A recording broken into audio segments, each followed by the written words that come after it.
চলিত এসআর প্রক্রিয়া অর্থাৎ ভোটার তালিকায় বিশেষ সংশোধনের কাজে ব্যাপক স্বজন পোষণের অভিযোগে শুক্রবার ভারতীয় জাতীয় কংগ্রেস মিছিল যোগে স্মারকপত্র প্রদান করে।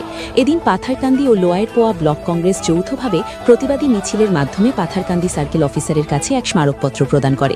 প্রদত্ত স্মারকপত্রে উল্লেখ করা হয় যে বর্তমান শাসক দলের প্রচ্ছদ মদতে দেখে প্রকৃত ভারতীয় সংখ্যালঘু সম্প্রদায়ের লোকদের টার্গেট করা হচ্ছে। বিশেষ করে মুসলিম সম্প্রদায়ের লোকদের ভোট কেটে নির্বাচনী বৈতরণী পারাপারের অপচেষ্টায় মেতে উঠেছে বিজেপি। পাথারকান্দি সমষ্টিতে প্রায় 10,000-এর মতো ভোটারদের সন্দেহজনক ভোটার হিসাবে চিহ্নিত করে যেসব নোটিশ এসেছে তা কোনোভাবে গ্রহণযোগ্য নয়, কারণ তারা সবাই এখানকার প্রকৃত ভোটার।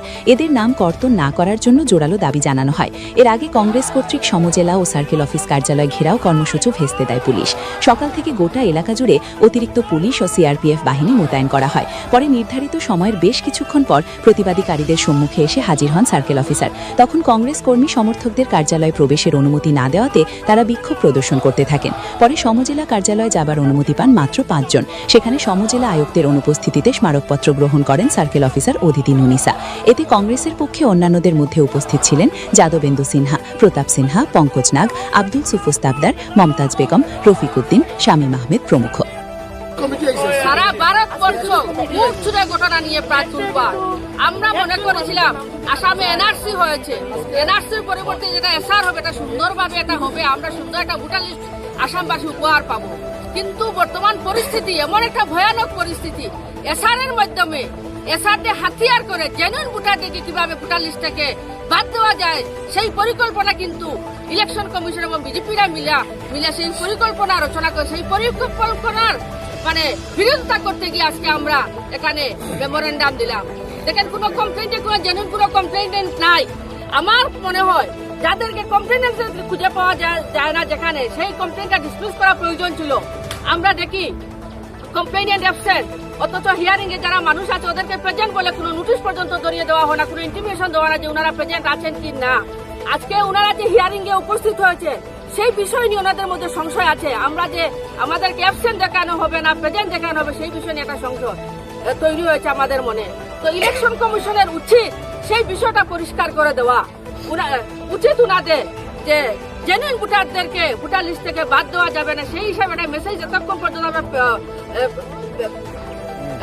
পাওয়া উচিত ছিল, কিন্তু আমরা দেখি এইভাবে নির্বাচন কমিশন কোনো স্পষ্টভাবে কোনো আমাদেরকে বার্তা দিচ্ছে না। তো আমরা আজকে মেমোরেন্ডাম দিলাম যাতে জেনুইন ভোটাররা যেন ভোটার তালিকা থেকে বাদ না হয়। 10 তারিখের পরে যদি দেখি আমরা জেনুইন ভোটাররা ভোটার লিস্ট থেকে বাদ পড়েছে, তাহলে বৃহত্তর আন্দোলন হবে, সেটা পুরো আসামে একটা বৃহত্তর আন্দোলন হবে। আর সেই যদি ভয়ানক কোনো পরিস্থিতি হয় তাহলে ইলেকশন কমিশন এবং প্রশাসন দায়ী থাকবে, সেটা আমি বললাম। ডিসি না থাকাতে আমি সার্কুলার তাতে আমি মেমোৰেণ্ডাম দিলোঁ। আমি সাৰ্কুলাৰ ক'লোঁ যে আমাৰ কথাটো হ'ল যিসকল মানুহক হিয়াৰিঙত প্ৰেজেণ্ট হৈছিলে তাক কিবা ৰিচিভিং দিয়া নাই। তো আমি যোৱা দিনত তেওঁ সাৰ্কুলাৰ লগত কথা হৈছিল, তেওঁ কৈছিলে যে বিএলক অৰ্ডাৰ দিব, বিএলে ৰিচিভিং দিব বুলি। তো আমি আজিৰ দিনত তেওঁক ক'লোঁ যে আমাৰ এইটো বিএলক অৰ্ডাৰ দিব লাগে অফিচিয়েলি, যাতে যি মানুহসকল হিয়াৰিঙত প্ৰেজেণ্ট থাকিছিলে তাৰ ৰিচিভিংটো দিব। আৰু আমি তাক আৰু এটা বেলেগ প্ৰশ্ন কৰিছিলোঁ, আপোনালোকে যিসকল মানুহ ঘৰত নাছিলে এইসকল মানুহক আপোনালোকে এইটো কনস্পিৰেঞ্চি চলিছে, কিন্তু কিছুটো আপোনালোকে জানে মুখ্যমন্ত্ৰীয়ে এইটো অপেনলি কৈছে, এইটো মোৰ নিৰ্দেশত হৈছে। তো সেইটো যে কনস্পিৰেঞ্চি চলিছে, যিসকল মানুহ কৰ্মসূত্ৰে বাহিৰত থাকে বা বহিৰাজ্যত থাকে সেইবিলাকৰ নামটো কাটাৰ যে প্লেনিং হৈছে, তো সেইটো মই এই চাৰ্কুল অফিচাৰক সুধিছিলোঁ যে আপুনিতো হাফলঙৰ মানুহ হয়, আপুনি ইয়াতে আহিছে, আপোনাৰ ঘৰতো বিএলক হৈছে, আপোনাৰ তাতেও বিএলৰ ৰিপৰ্ট দিছিলে, আপুনিতো প্ৰেজেণ্ট থকা নাই, আপুনি ইয়াতে থাকিছে, তো আপোনাৰটো কেনেকৈ হ'ব? আপোনাৰটো কেনেকৈ হ'ব যদি বিএলয়ে ৰিপৰ্ট দিয়ে যে নাই সি মানুহজন এবচেণ্ট আছিলে, তো আপোনাৰ নামটো কাটিব নেকি? তেওঁ উত্তৰ দিব পৰা নাই। তো আপোনালোকে এইটো বুজক যে এই আমাৰ গণতান্ত্ৰিক ৰাষ্ট্ৰত নিজে য'ত মুখ্যমন্ত্ৰীয়ে নিজে কৈছে যে মোৰ নিৰ্দেশত হৈছে, আজিৰ দিনত ইলেকশ্যন কমিশ্যন পদ গৈছে, আমি এই দেশত সুস্থভাৱে নিৰ্বাচন যে নহ'ব এইটো আমি সন্দেহ প্ৰকাশ কৰিছোঁ। সন্দেহ নহয়, আজিৰ দিনত এইটো কনফাৰ্ম হৈ গ'ল।